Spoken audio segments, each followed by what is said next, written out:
안녕하세요, 여러분. There was a post about somebody offering architectural design services for 120,000 pesos. Now, his client said, "Why are you so expensive? 120,000 pesos?" The engineer I talked to just offered it for one-fourth your price, 30,000 only. Now, the problem was this architect suddenly complained and posted it in social media. And I said, maybe the problem is not just what you did is you did 80 square meters times 1,500, and that came out to 100 plus thousand pesos. That's why sometimes the clients are not educated because they don't see the breakdown. They think you just put everything else in your pocket. So I made a template where you can see some rates. We will go through the rates from the past and then the rates right now. This one is what I made for a design company before. Example, building inspection or ocular visit. Of course, the first time you will go to an assessment, there will be some fees, right? Like you will spend for your fare. So if it's just nearby, 500 pesos is good enough for food and fare. However, if you think you can suffice, like the project seems like it's very near, it won't take that much resources, and you're able to get a good deal, sometimes we offer free assessment. And then outside, when it's kind of far, maybe further than 10 to 20 kilometers, we start charging a fee. Sometimes a good talk and merienda usually happens. Now, there are those who are asking for site development, such as plotting, site analysis, and site plans. Let's say, for example, for their help during some architectural site study. Then we can charge it separately, like 2,500, and then we can go higher, depending on the complexity, or lower if it's very simple. What's very important is you're able to give out a price as a reference. That's what's important. It's very hard to talk to a doctor who you do not know their rates immediately. You know, sometimes they just charge and you have nothing to say. You cannot say discount. However, for many architects, that always happens. We often also give a free consultation. But our studies last the same as like medical doctors and lawyers. So, I mean, by the number of years. For draftsmen, we can charge per sheet. Like for floor plans, we can charge 2,000 pesos per floor. Example, you're the architect and you think that this residential below 200 square meters is very identical to your similar projects. So from the sketch of the client, you can have the draftsman or your apprentice draft it. And then this is where you get some of your overhead costs and then the draftsman's allowance. Exteriors, other people charge like 2,500 to 4,000 per render, per scene. But however, here I put the prices very low because this will depend on your workflow. Personally, if the client only wants a simple visualization of the exterior, like 2 pictures, and then I just use Enscape and then take a screenshot, that just takes me 5 minutes. Compared to setting up things in Lumion, Twinmotion, V-Ray, or going over to Revit and setting up everything to make it photorealistic, it will take me maybe 30 minutes to 2 hours with post-processing. So it will really depend. For example, this exterior is for marketing, then I will definitely charge higher, maybe 7 to 10,000. But if this is just between the discussion of what would the building look like based on the floor plans, then I can definitely go lower. This also applies with our interiors. Before I did a package of the interiors. However, some clients will ask, how about the bathroom? How about the bedroom? How about the living room? If they are that strict or meticuloso that they want to see all the niche and angles and corners of each rooms of the house, then you can offer per view. For example, 3,000 peso per view. Living, kitchen, dining, let's say they are all included in one view, then you can charge maybe 3,000 for that view. However, since we can easily move the SketchUp model and take a screenshot, sometimes I charge it per scene. For example, this bedroom is one scene, and I can have multiple views if it just takes me 2 seconds to screenshot. But if they want a marketing detail, then that's when we will charge a lot higher.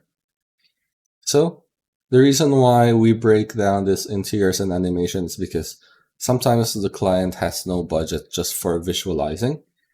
They don't really need the videos to go have a walkthrough.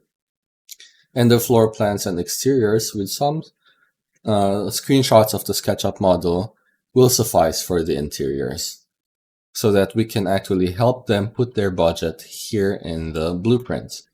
Now, in our company, we have this concept wherein our clients are architects, contractors, and engineers, and they already have like a design model from their own architects, and they don't have enough time to produce construction documents or blueprints.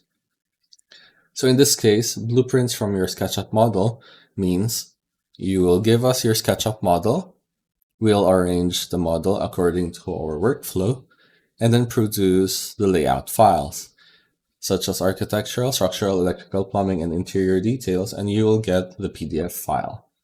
If you want the layout file or the SketchUp model, then we can negotiate. So instead of having a hard time breaking it down, you can just see the package 20,000. And if your budget is tight, then you can start removing, like, I don't need interior details, or I will be the one to do the structural. Then you can just remove it, as long as our lot area is below 200 square meters. Now, above 200 square meters, we're going to charge by percentage. So this is an example of how you can make your own rate on a fixed cost, fixed rate, or standard pricing. If you don't like to use the 10% in the law, in the SPCC, or I mean in the SPP, Standards of Professional Practice.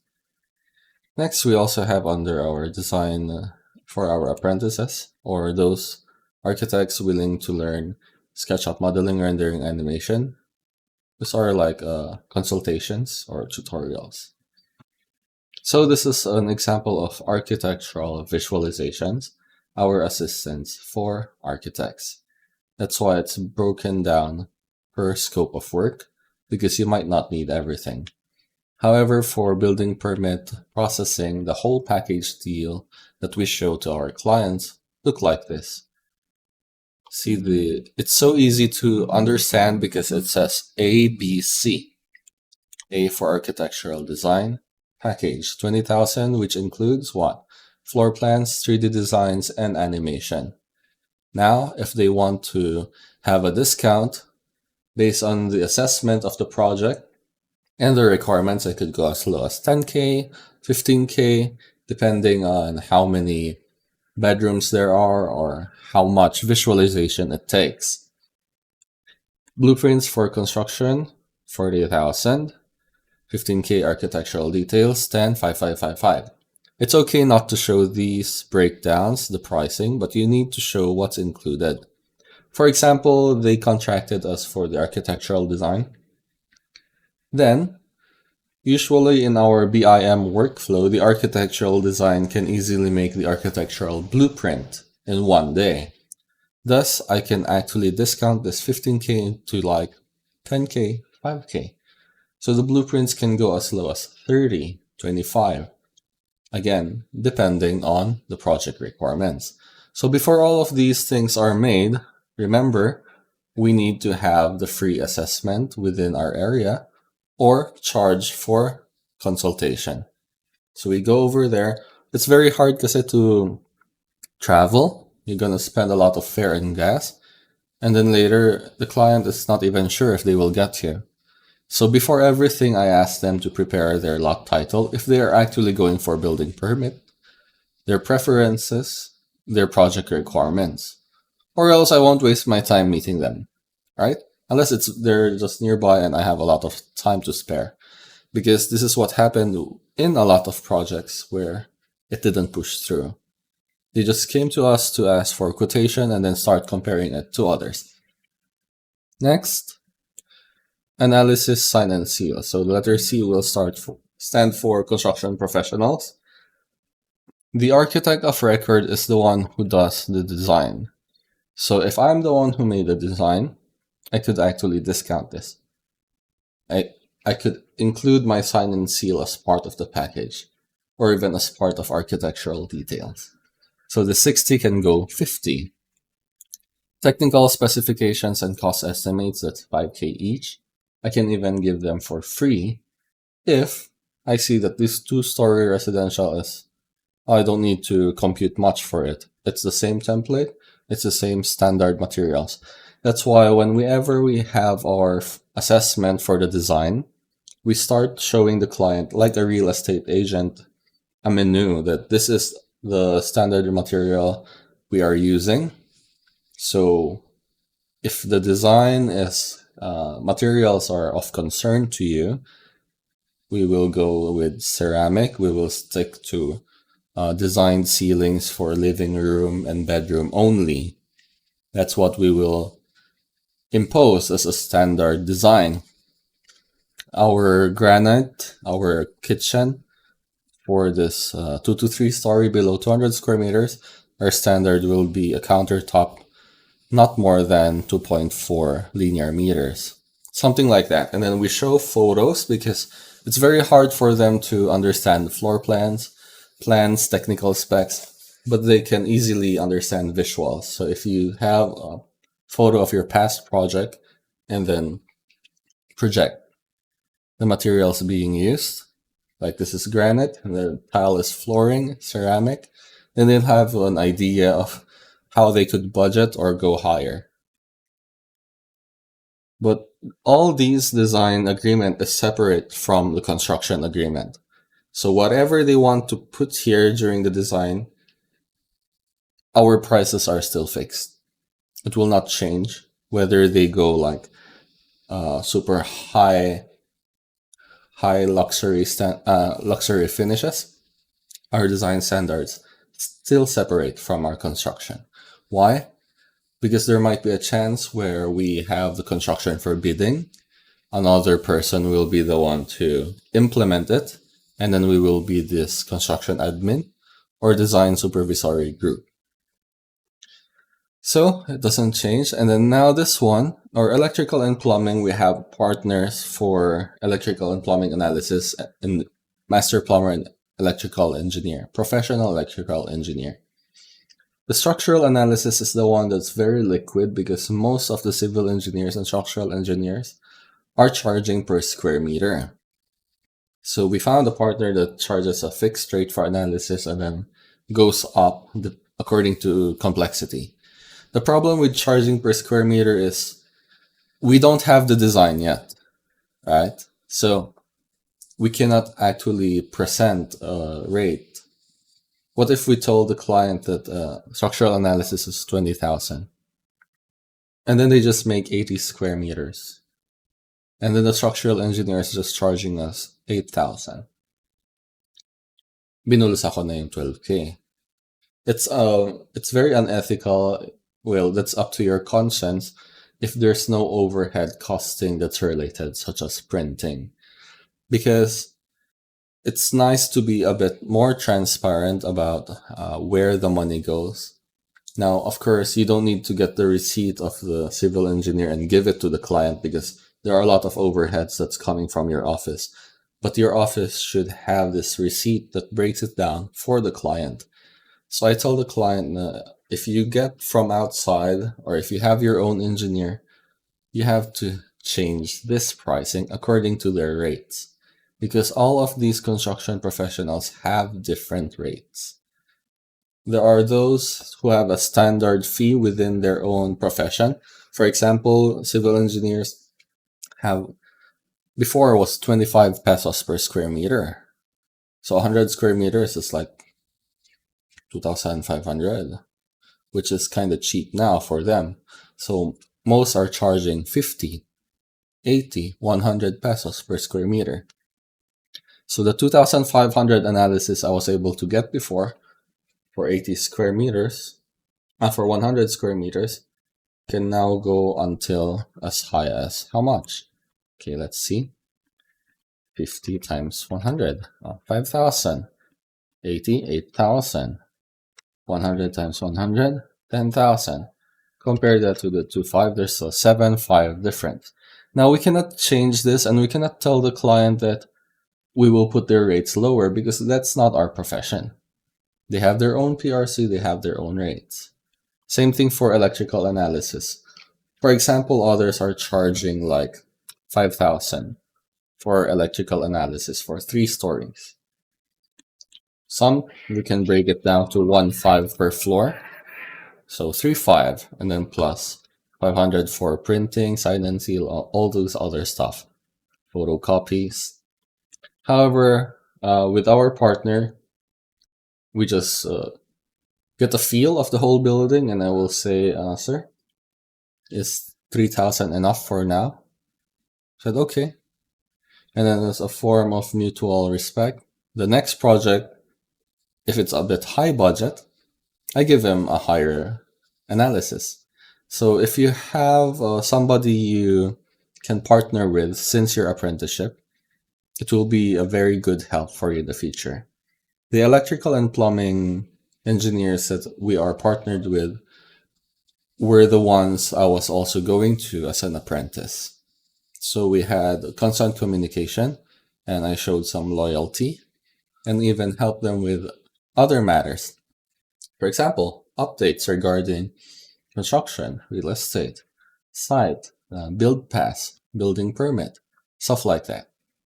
And then we learn from them. Sometimes I try my own computation and then they check it in order to speed up time, because they also have other clients. Something like that. And for plumbing analysis, others charge like 500 per fixture. So if you have 6 fixtures in the house, they will charge 3,000. However, the others that we partnered with is 500 per bathroom set. So if we have 3 bathrooms in the house, it's 1,500 for sign and seal and analysis. However, if you want to take up the master plumber exam yourself, then you can even charge lower. So this analysis, sign and seal, can go as low as what? 25,000, 30,000, depending on, again, the design. Last but not the least, this one is usually done by the owner, building permit, processing. So if they don't have enough time to keep going to the municipal hall and to the lawyers, because they have to process all of these things, locational clearance, there will be an inspection, they need to sign affidavits, they have to go to the lawyer. If they don't want to do all of that, we can offer assistance. But the thing is, the owners need to give an SPA, or special power of attorney, for us to be able to represent them in the municipality or in the city hall to get all of these things.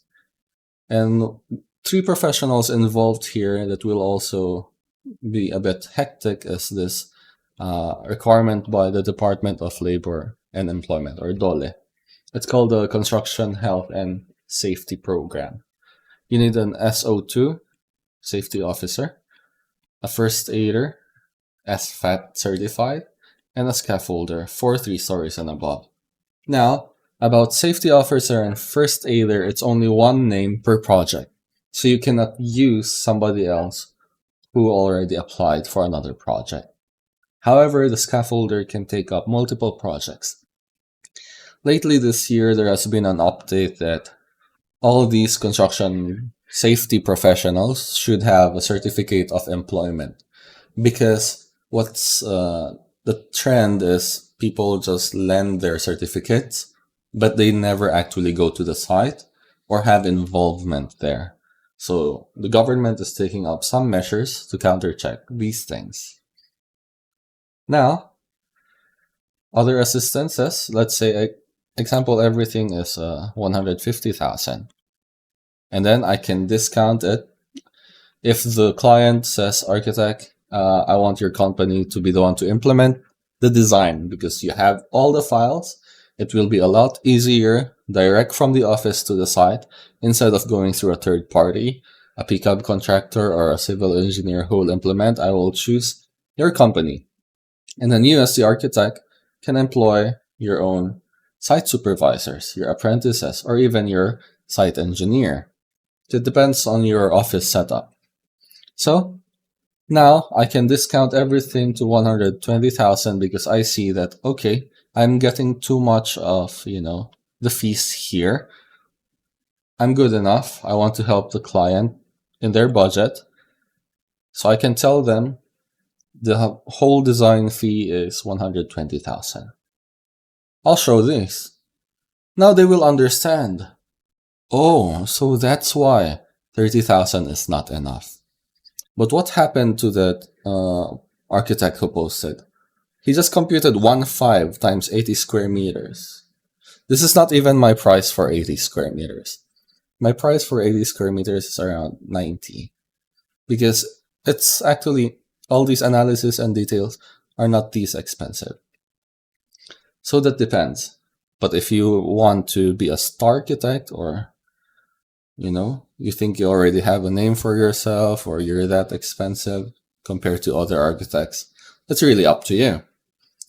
Other architects filed cases because they stuck with the 10% in the SPP, or also the things mentioned in the building code, but you have to be careful because who will get you after that, right? If they see you are the type of person to fight clients. I'm not saying that all clients or customers are correct, but you need to protect your name because your name is your license. Can't change it. Okay, so if your name has a bad reputation, your whole license has a bad reputation, especially that people work upon recommendation. So these were all like 2 years ago, and last year I made a sample construction agreement, design agreement. In this design agreement, I tried to put the things here that they can just read while waiting for our meeting. I can get the project details and the owner details and what's the project about. Next, I give this assessment usually to my apprentice in case I'm unavailable and they will go to the construction site, and then, or the site that's to be developed. Then I ask them to do the space assessment or space program. So first, get the title, tax deck, survey plan, topo, soil test. If anything else here is missing but is needed, we can actually refer. So we can refer you to the soil tester and you can just transact with them straight. But if you want us to process it, because once we contact the soil test, we have to go to the site together. We have to check it as well. Now that's food and fare. So just for a simple compensation, papatungan namin, or we will add some fee, maybe like 800 pesos. Something very reasonable between client and I. We'll take as much site photos as possible, and then we'll try to sketch the vicinity map or look for it in Google Maps. If it's in a subdivision, we will get the location map. So as much information as possible that it's like I visited there just by reading all of these and looking at all of these. And I already understand the project requirements. So if they want to have something Airbnb, it will be listed here. What kind of, in living areas, I cannot ask the kind of design immediately unless they say it. So I usually ask, what's the expected number of seats? Do you accommodate guests more often? Do we make it 8 to 12 seaters? Or is your dining area more spacious? Do we make your dining area like 12 seaters and your living area 8 seaters? Stuff like that. So there's just a range, and then we can discuss and change these things along the way. What's important is there is a basis, always. Because it's hard to keep discussing without a first basis. It doesn't matter if the first basis is not that detailed or accurate, as long as it's a basis. We can go higher or lower from there. Will there be a roof deck? If there's a roof deck, some municipalities will consider it another floor, especially that it's a concrete slab. Next, I will not tell them immediately the pricing. What I will do, I'll give my template to the apprentice, and according to the time saver standards, planning and designer's handbook, each space has an equivalent square meter range. For example, for the living area, for 6 seaters, I can immediately think maybe 12 square meters is viable. So 4 by 3 meters. Then I can already imagine in my mind drawing a rectangle in SketchUp that's 4 by 3 meters. A dedicated space for the living area. And then I can add allowances for hallways and walkways, stuff like that. So what's important is I tend to project if the floor area will go over 200 square meters or under. I will use that as my basis because by experience, usually 200 square meters is good enough for 3 bedrooms on the second floor, 1 bedroom on the ground floor, something like that. I already have an idea how much number of dwelling units there are. This will give me a basis. If the lot is in an R1 zoning, only 5 dwelling units are allowed.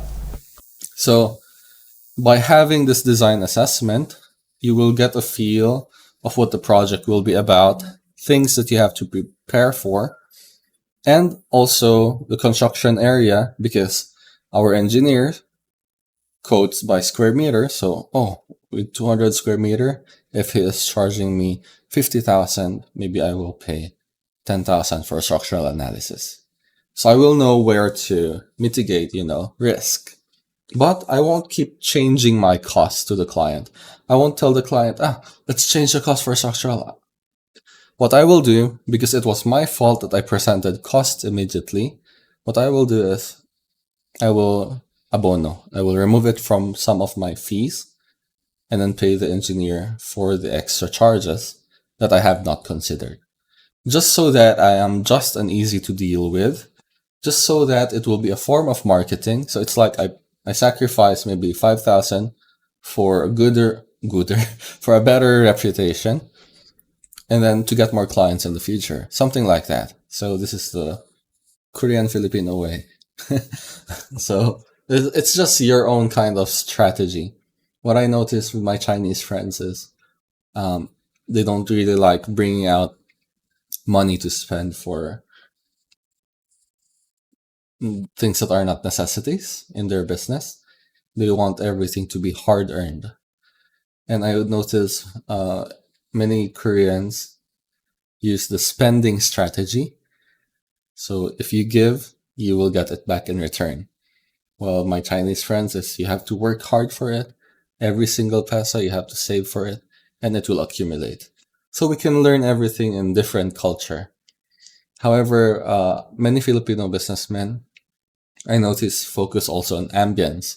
So the malls are very nice. The cafes have very good ambience so that people will come and keep coming back because of comfort. However, when it comes to costs, we need to find our own style, how to mitigate spending so much and losing so much. So it's okay for you to sacrifice your professional fees if you know that this will come out as a better deal between you and the client. Next, after everything has been assessed and you both agree, you can start presenting costing to the client like this. This is our design agreement. If you see the method used, I did not use the 10%. I did not use the draftsman rate per sheet. I did not use the real estate or developer costing per square meter, the one that I mentioned, 1,500 times 80. But I did it by the assessed scope of works based on our design assessment. Okay? And our design assessment is not by unit area. It's not by floor level. It's not by lot area ratio in your board exam. And it's not on your building massing. It's based on our space program. Next. So I say, okay, down payment first, 20,000 before we start designing. Our schematic stage. site plans, building design, interior animation. These are all in order. And then if I am able to project the whole project and I see I don't have any loss, then I can even discount this design visualization. For example, Madam, you don't need interior animation. Okay, we can make this 15,000 only. Or if your animation is just like 2 minutes, your designs will be just 2 exterior perspectives. I'm planning it in my head, and maybe the interior animation will already be the visualization for all the interiors. So I don't make separate perspectives per room until everything is final, because it's so hard to have a change and then go back and re-render it. So I can just say 15,000 down payment, libre ko na pa yung 5K discount. And then after everything is finished, no more changes. This will be around 2 to 3 weeks, but the timeline varies upon their approval. Of course, we also have to push them to have the final approval, at least for the building plans. So these interior decors can come during the blueprints. Example, the wattage as well of electricity, the type of shower heater. I can tell them that, oh, we can discuss the other details during the blueprints. So our design development to our construction documentation. Now they will give a 50% down payment, so maybe 15,000 pesos. And then we will start the site development, architectural, structural, electrical, plumbing, which I can show you an example.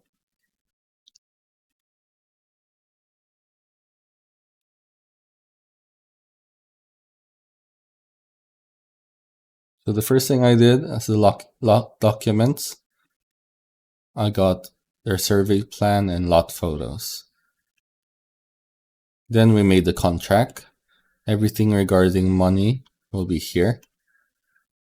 Then we have our design. Our design will compose of animation and then perspectives.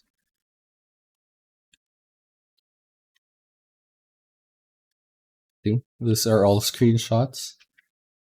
Others were done in Twinmotion. So it didn't really take much, so the prices here are all discounted. This didn't even reach 15,000. Next, we go to the blueprints. This is where it gets more detailed, because this is everything they will see in the construction. Example, you are not the one to build it, you're just the one to supervise it. Then you need these plans for them to estimate other costs. Example, you're doing it by phase, especially these firewall dimensions. Most of the time, these are not being dimensioned in blueprints, and then in construction, they will keep asking, what's the size, what's the size? Now, the client asks, why is the firewall very high?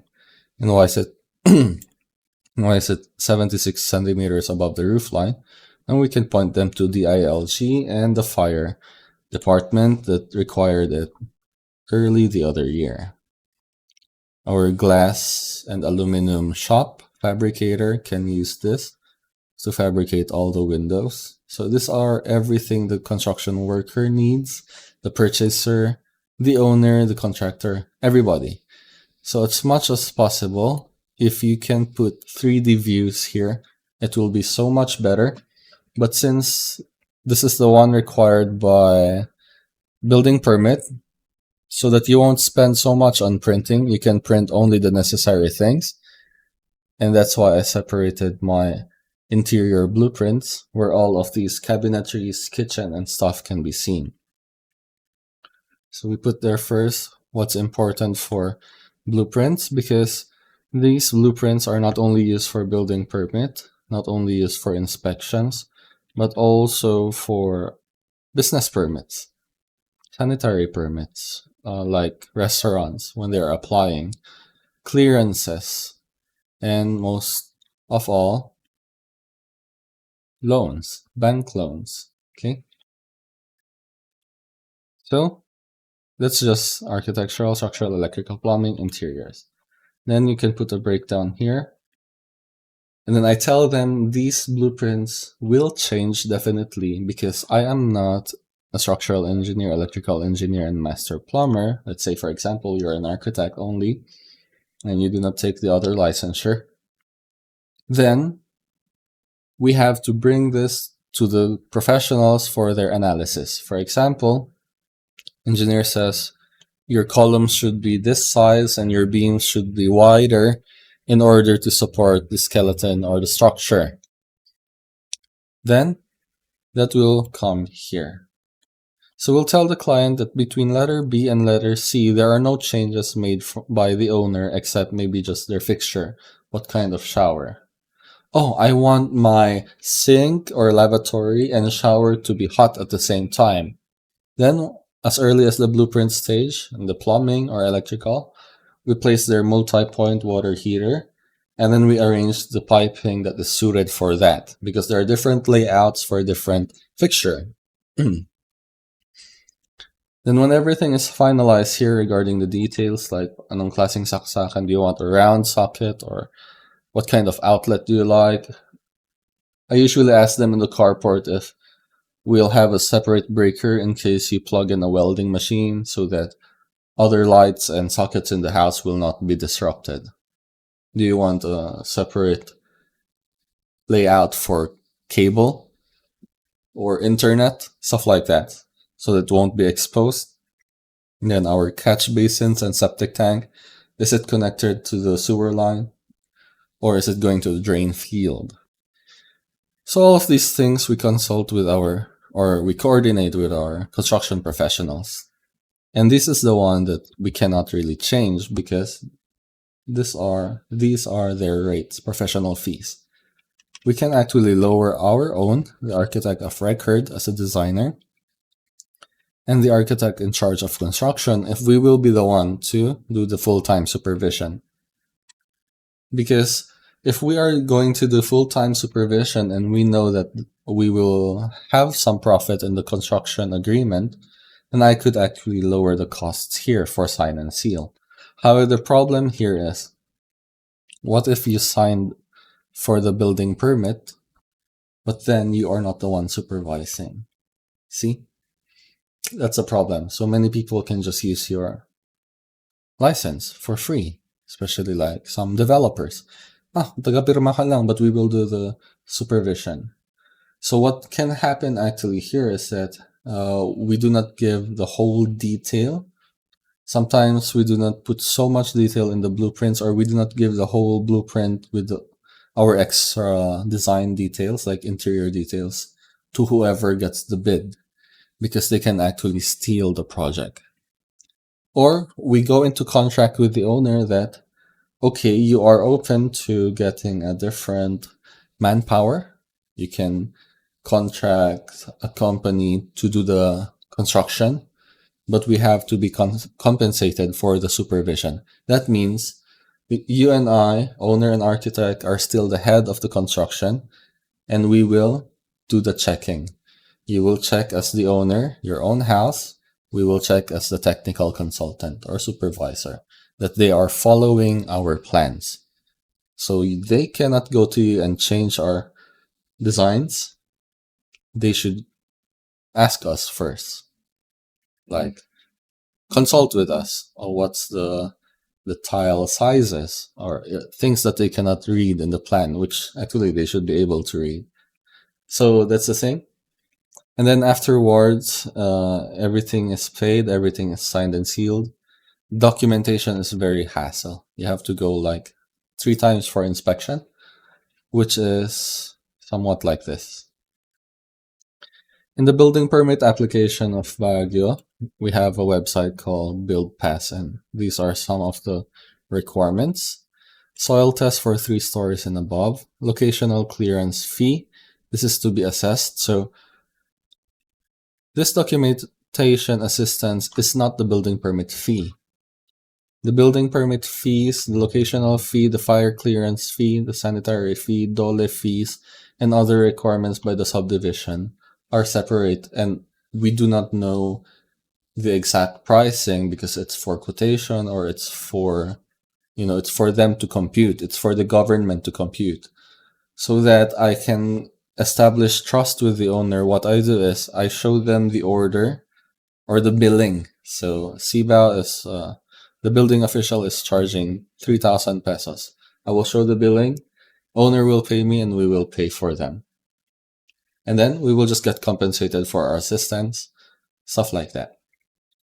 But what many people do so that everything is all in, that's where the square meter costing comes in. That's why it's very dangerous as well if they don't trust you. You might say that the building permit costs 60,000 when in fact totality was around 17 only. So they will start to doubt you. What happened to the other 33,000 or 23,000? All right. This is how I try to establish trust with the clients by making some fees very transparent regarding government fees, because this is not going to us. And then we only have our breakdown for our services. Then I establish a contract, some notary, my roles and responsibilities.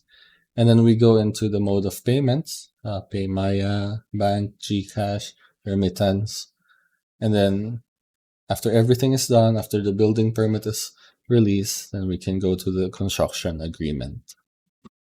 So you can either do percentage again, per sheet. Oh no, how can you do per sheet for construction?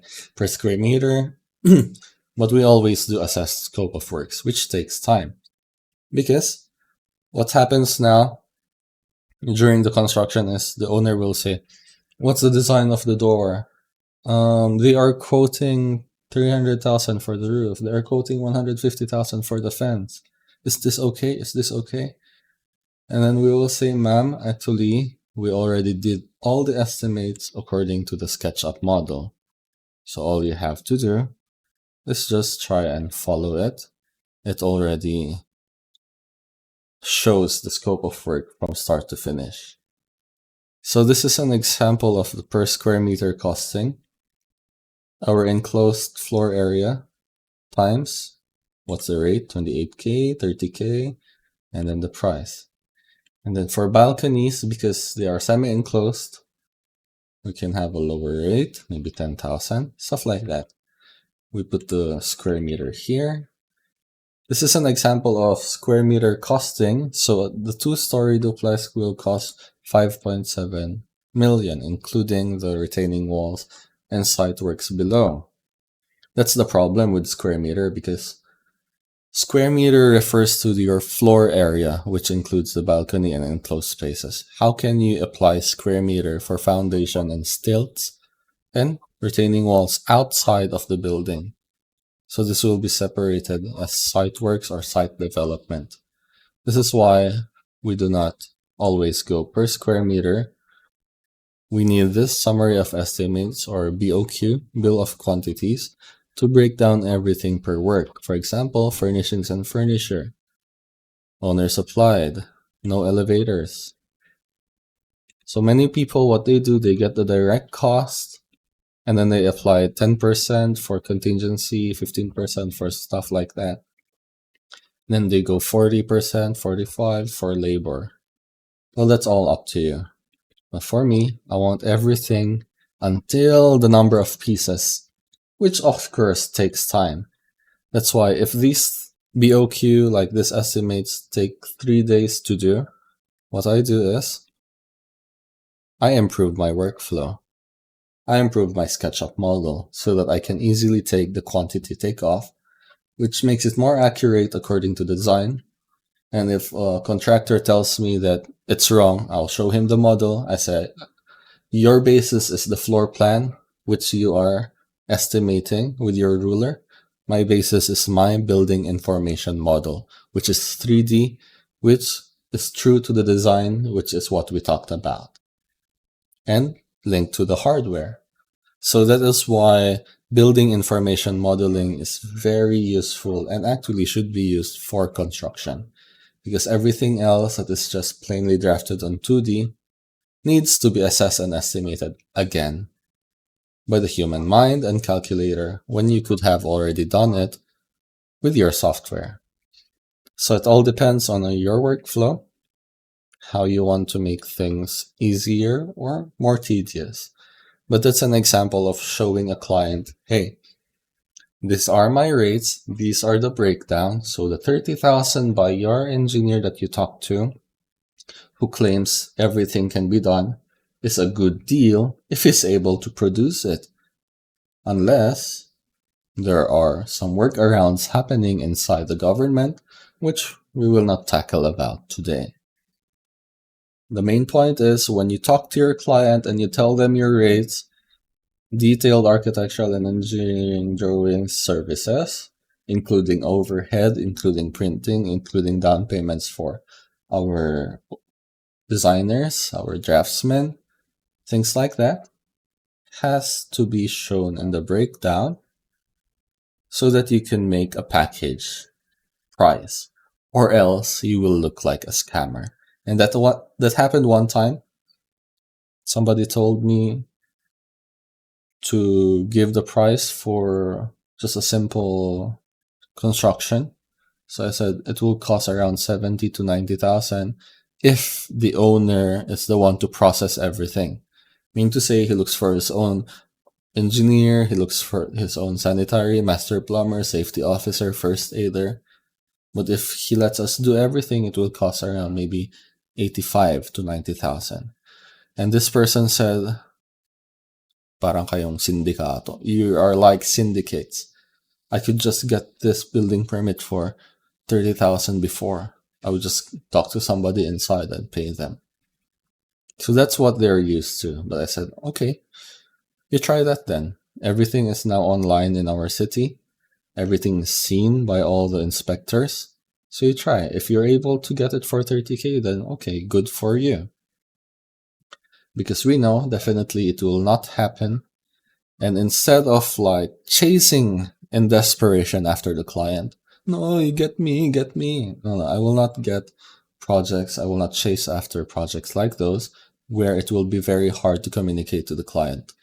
So let him experience the hardship, and then that's when he can come to us. What you said is true. So sometimes there's politics in the way we speak in our everyday life. It's not that we're trying to be rude or mean, but you need to know how to play the game of communication, because there are people, if they go to you and you're too kind to them, they will not appreciate the things that you are showing. Most of the time, many architects will say, ganto kasi, but they are not believable. So if the client is hard-headed, let them be. You cannot change people overnight. What is important is you do not lose your cool, you do not destroy your reputation by engaging in things you will know will defeat you. It is not okay to start failing as a licensed practitioner. You know what I mean? Like, that is why you had apprenticeship in the first place. That is the time you could have experienced all your failure, ups and downs. Well, you can have ups and downs now, but I mean, technical failure is a revocation to your license. Imagine that. You didn't sulit or you didn't maximize your apprenticeship to learn site things, building technology, materials, maybe AI, design software. And then you go to a very critical project and then you make a mistake and then lives are lost. That is why, imagine a doctor, okay? What if they just graduated bachelor's and then start surgery? You won't trust them, right? That's why there's a training involved, many years of training and experience in order for you to say that you're an expert in this field. So in the past, the license actually equates to your expertise as proof, especially when the board exam before were all drafting, design. However, in this day and age, we can't help but admit, especially after the online stuff and the pandemic, many practitioners are nangangapa. I'm not trying to put you down, but what have you been doing during apprenticeship? there's always a way to make an excuse. My mentor was not there. My mentor did not teach me. Instead of looking at ourselves, oh, I have not researched, I have not went out of my way, I have not studied things out of curiosity. I just relied on somebody to give me all the knowledge I need. It's not the right mindset. That's why the word architect now starts to diminish as just like, a fashion designer in the construction industry. That's what many people see it. A makeup artist in the construction industry, a draftsman in the construction industry, which is kind of saddening because the word architect is a master builder. And if you tell me that I don't have laborers and workers, I could still do it based on the experience and skills I developed. So one time, our plumber was not available. And then I went in the company, and they had a plumber and he was not available. And I went there to check as a design inspector, and I said, the past pipings he made were wrong. So I start questioning. I don't think that's a plumber. I think he's a laborer pretending to be a plumber. Where did this come from? This came from my own experience renovating my place. A lot of people nagpapanggap or claim to be skilled workers without much certification. Some fake their certification, but 1 day, 2 days into the job, you waste what? 1,400 pesos? 800 pesos? Just to see, oh, we need to fire him.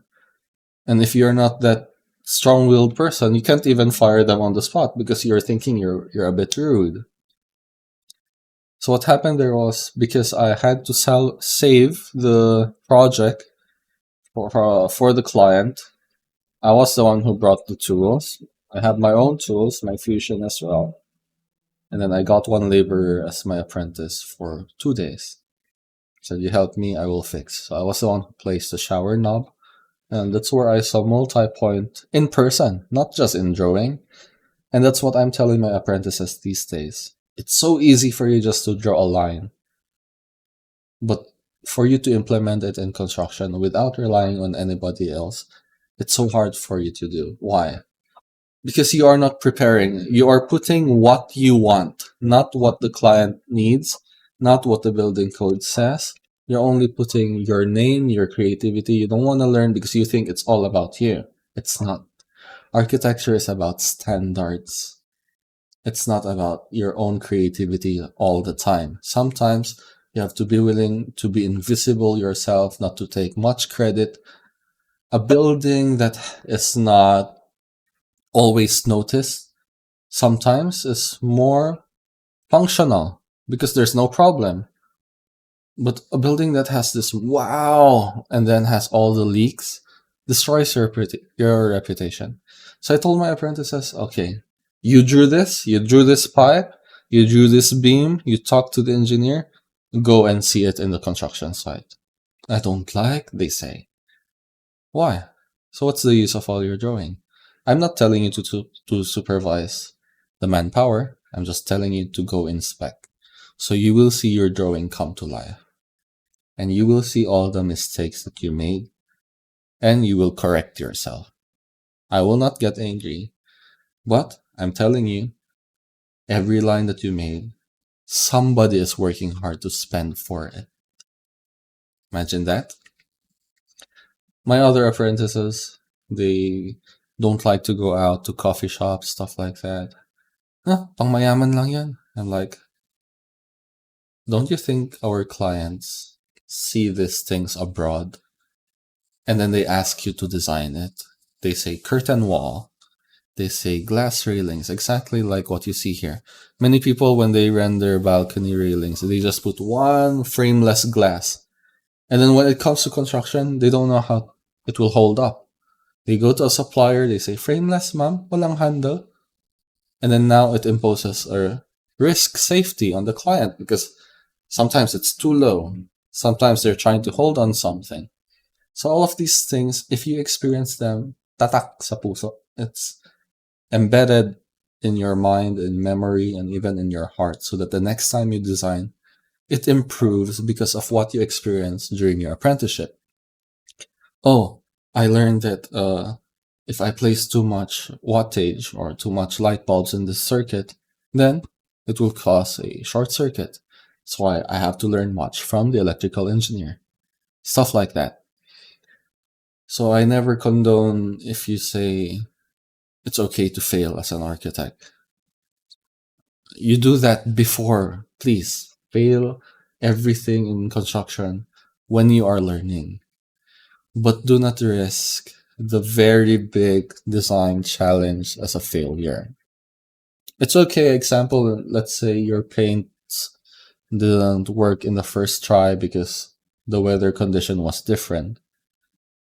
But for you to say to the client or to the worker, na, if they ask you, what comes first? Skim coat? Waterproofing? What's Mondo? What's primer? And you're not able to answer those. Sometimes it's better just to fake it till you make it. You know what I did when I was still learning as an apprentice?